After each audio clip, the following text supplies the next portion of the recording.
115 cardinals will soon be locked into the Sistine Chapel today to start choosing a new pope. Alan Pizzey takes us inside the highly secretive papal election process.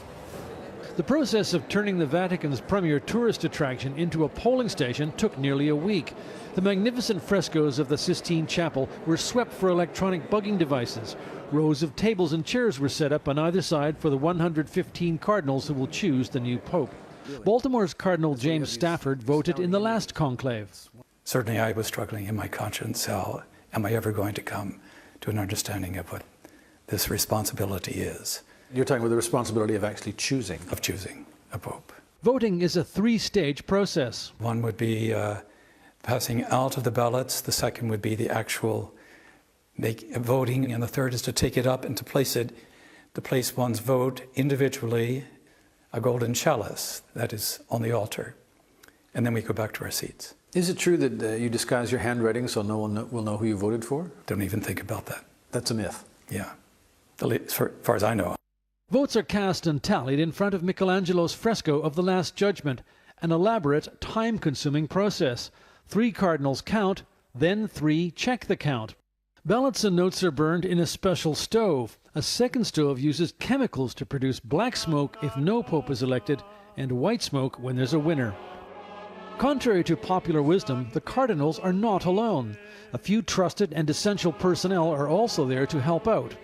Vatican art expert Arnold Nesselroth is a collector of conclave anecdotes. There is, of course, the famous episode of Giovanni de' Medici, who took part in the conclave precisely 500 years ago in 1513, and he needed an operation during the conclave, so he was operated in the Sistine Chapel. The patient was elected as Pope Leo X. Until a decade ago, the cardinals slept on cots in the Sistine Chapel for the conclave. Now they stay in a residence about 300 yards away. They swear an oath of secrecy and give up cell phones, computers, and any form of recording device for the duration. All the better to be inspired by Michelangelo's depiction of the story of creation. Art needs to communicate, art needs to present what we do from day to day, and that's what it's doing during that situation when the new pope is elected underneath.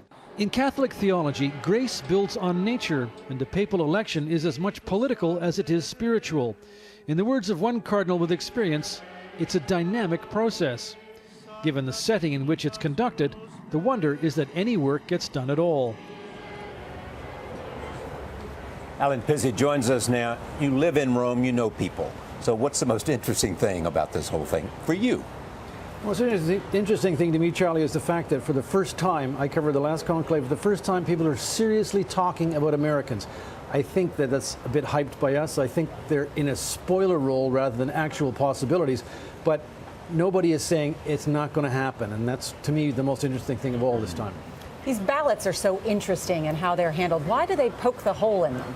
Well, that's to make sure that it's being nullified, so you don't have a hanging chad, as it were. And also because if they're all strung together, then there's not one being left over for the next time around, so there's no mess-ups. Nobody got to cheat. Not that anyone would cheat in there, mind you. Of course. Alan Pizzey, thank you so much.